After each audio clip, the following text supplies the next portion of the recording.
तो हेलो गाय, जय श्री कृष्णा, राधे राधे। आपका निधि ब्लॉग्स में स्वागत है। और आज है गुरुवार। तो गुरुवार का मैं व्रत रहती हूँ। हर बृहस्पतिवार को मैं व्रत रहती हूँ। तो वही मैं पूजा कर रही थी, तो वही मैं आपको दिखा रही हूँ। मैंने जब ऐसा होता है, जो गुरुवार का व्रत रहता है उसको पता होगा कि गुरुवार के दिन जब व्रत करते हो, पूजा करते हो, उसमें बुक पढ़ना रहता है। तो जब बुक पढ़ते हो तो उसमें बीच में ना उठना रहता है ना बोलना रहता है। तो वही मैं अपनी सिस्टर को भूल गई थी बोलने के लिए कि तुम रिकॉर्ड कर देना मैं जब पूजा करूँगी। तो वो भी नहीं की, क्योंकि उसे पता नहीं था, मैं भूल गई थी उसे बताने के लिए। तो उसे मैं बोल नहीं पाई कि स्वाति रिकॉर्ड कर देना। तो मैं आरती का भी नहीं रिकॉर्ड कर पाई और पूजा का जो बुक पढ़ी थी वो भी नहीं रिकॉर्ड कर पाई। तो जब मैं पूजा कर चुकी तो मैंने सोचा ला मैं रिकॉर्ड करती हूँ थोड़ा। तो वही मैं रिकॉर्ड कर रही थी सारा जो पूजा की थी मैं। भगवान का मंदिर है मेरे ये। तो वही मैं सोची लो मैं आप लोगों को दिखा देती हूँ, क्या हुआ भूल गई। तो अभी मैं पूजा तो की हूँ, वो दिखाती हूँ। तो वही मैं दिखा रही थी रिकॉर्ड करके। और मैं पूजा करके आई तो स्वाति से बोली, स्वाति मेरा रिकॉर्ड कर देना थोड़ा। तो वही मैं जल चढ़ा देती विष्णु भगवान को केले की वृक्ष पर। तो वही चढ़ा रही, तो वही स्वाति मेरी रिकॉर्ड कर दिया जला रही थी, आरती कर रही थी। तो वो मैं थोड़ा स्वाति से बोली तो स्वाति मेरा रिकॉर्ड कर दी, क्योंकि मैं पूजा कर चुकी थी। उसके बाद में आई थी जल चढ़ाने के लिए।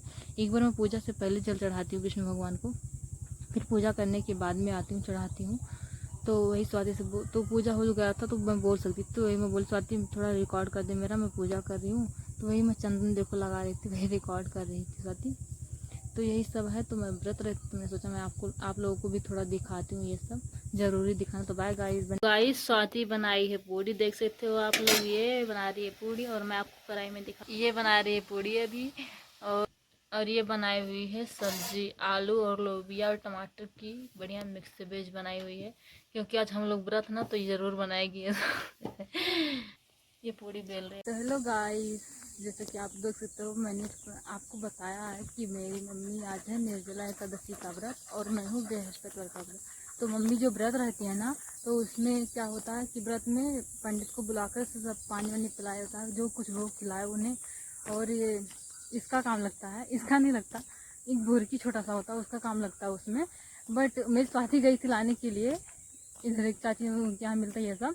तो स्वाति को नहीं पता था और वो स्वाति को ये देकर गई थी, और स्वाति है जो ये लेकर चली आई। तो वैसे मम्मी बोलती जाओ इसको चेंज करके आओ। वो बोली मैं एक बार लेकर आई, अब वापस से मैं नहीं जाऊँगी। तो मम्मी बोली जाकर तुम चेंज करके लेकर आओ। तो मैं सोची, मैं बोली अच्छा मम्मी ठीक, मैं जाती हूँ। तो वही मैं जा रही हूँ लाने के लिए। और मैं दिखाती हूँ आपको, ये मेरा स्पाइकी है, देखो अभी दिखाती हूँ। ये भी मेरे साथ साथ चल रहा है। स्पाइकी ले ले, स्पाइकी ले ले। तो दिखाती हूँ मैं आपको, ले नहीं वो जा रहा है, आपको दिखाती हूँ आगे मैं। ये देखो स्पाइकी है, ले स्पाइकी, देख सकते हो आप लोग स्पाइकी को मेरे। ये स्पाइकी मेरे साथ साथ चल रहा है। तो मैं बाय गाइस, मैं मिलती हूँ आपको आगे घर पर पहुँचकर। तो गाइस, इसकी ज़रूरत होती है पूजा में, और स्वाति लेकर गई थी वो पता नहीं क्या, इसके ऊपर जो छोटा सा दिया रखा जाता है वो लेकर गई थी।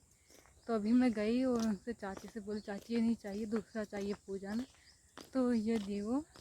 तो अभी लेकर जाते हैं, मम्मी को दिखाते हैं। इसकी ज़रूरत होती है, इससे छोटा होता है, इससे बड़ा होता है। मुझे भी नहीं आइडिया था, बट मैं ये लेकर चली आई, वो दी मुझे। तो जाकर दिखाती हूँ गाइस। तो आपको मिलती हूँ मैं घर पर। Bye guys. स्पाइकी मेरे साथ गया और वापस भी आया। अभी मैं आपको घर पर दिखाती हूँ उसको।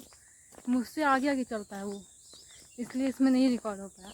ठीक है गाइस, बाय, मैं आपको मिलती हूँ आगे। तो गाइस, इसकी ज़रूरत थी, मम्मी बोली कि हाँ इसी की ज़रूरत थी। मुझे लगा कि ये थोड़ा बड़ा है, बट मम्मी बोली हाँ इससे काम हो जाएगा। तो यही मैं लेकर आकर मम्मी को दी। Bye guys. तो गाइस, स्पाइकी आकर यहाँ पर छुपा हुआ, आप लोग देख सकते हो। तो गाइस, जैसा कि मैंने आपको बताया था कि मम्मी निर्जला एकादशी का व्रत है, तो पंडित जी को कुछ खिलाए उलाएंगे। तो पंडित जी नहीं मिले। तो बाजू में भैया रहते हैं मेरे, वो भी हम लोगों के ब्राह्मण ही लगते हैं। मम्मी बोली इन्हीं को खिला देते हैं, तभी मैं पानी पीऊँगी। तो मम्मी ने उनको बुलाया, और फिर ये देखो ये सब आम वाम, दक्षिणा, और फिर बेना, और ये मटका मिलता है ना, वो आगे देखा आप लोगों ने मटका, ये मटका मैंने सजाया इसको, और इसी में उनको खिलाएंगे। तो मम्मी उनको उनको खिलाने के लिए रस घोरी और आम दी काट कर, दो खाने के लिए, लोग दो लेकर जाने के लिए। तो यही रस घोर रही हैं। और फिर मम्मी ने, बड़ी मम्मी भी व्रती, तो वो आलू आलू को सब्जी। और तो ये देखो रस पी रहे हैं भैया, और अभी आम को भी देंगे खाने के लिए, तो आम खा रहे हैं। और दही भी दी उनको खाने के लिए। तो गाइस, मैं कर रही थी इधर पढ़ाई, और मैं आज कर रही हूँ पढ़ाई रीजनिंग की, क्योंकि रीजनिंग मुझे बहुत अच्छा लगता है पढ़ने में, बट मुझे जल्दी समझ में नहीं आता। तो मैं यही सोच रही थी मैं ज़्यादा इसका क्लास लूँगी तो मुझे ज़्यादा अच्छे से समझ में आएगा। तो मैं पढ़ाई कर रही थी, वो ऑनलाइन क्लास में करती हूँ रैंकस गुरुकुल में। अभी विक्रमजीत सर बहुत अच्छा रीजनिंग पढ़ाते हैं, तो मैं उन्हीं से पढ़ाई करती हूँ। जब भी मैं पढ़ती हूँ रीजनिंग तो इन्हीं सर से पढ़ती हूँ। ये बहुत अच्छा पढ़ाते हैं, मेरे को इनका पढ़ाया हुआ सब समझ में आता है। हर एक टॉपिक को क्लियर कर देते हैं कि जैसे किसी को एकदम शुरुआत से रीजनिंग की पढ़ाई करनी है तो भाई मैं तो यही बोलूँगी कि इन्हीं सर से पढ़ो, ये बहुत अच्छा पढ़ाते हैं। बट मैं तो इन्हीं से पढ़ती हूँ, जिसको जिस सर से समझ में आता हो उन्हीं से पढ़ें। मैं ऐसा नहीं करती हूँ बस इन्हीं से पढ़िए आप लोग, बट मुझे इनका पढ़ाया हुआ ज़्यादा अच्छे समझ में आता है, इसलिए मैं इनसे ज़्यादा क्लास। तो गाइस मैं इसलिए सलाह दे रही थी कि विक्रमजीत सर से रीजनिंग पढ़ो, क्योंकि मुझे इनका पढ़ाया हुआ अच्छा सबसे अच्छे समझ में आता है। और ये हर एक टॉपिक क्लियर कर दे, चाहे कोडिंग डिकोडिंग ले लो या निर्णय लेना, कोई भी टॉपिक ले लो बहुत अच्छे से क्लियर करते हैं कि जिस बच्चे को थोड़ा सा भी रीजनिंग ना आता हो समझ में, वो समझ भी जाएगा इनका पढ़ाया हुआ। तो मैं इन्हीं से पढ़ती हूँ, इसलिए मैं बोल रही थी। और मैं लगभग 1-2 घंटा पढ़ाई करती हूँ रीजनिंग की, क्योंकि रीजनिंग मेरा बहुत टॉपिक कमज़ोर है, इसलिए मैं यही पढ़ती हूँ। तो बाय गाइस।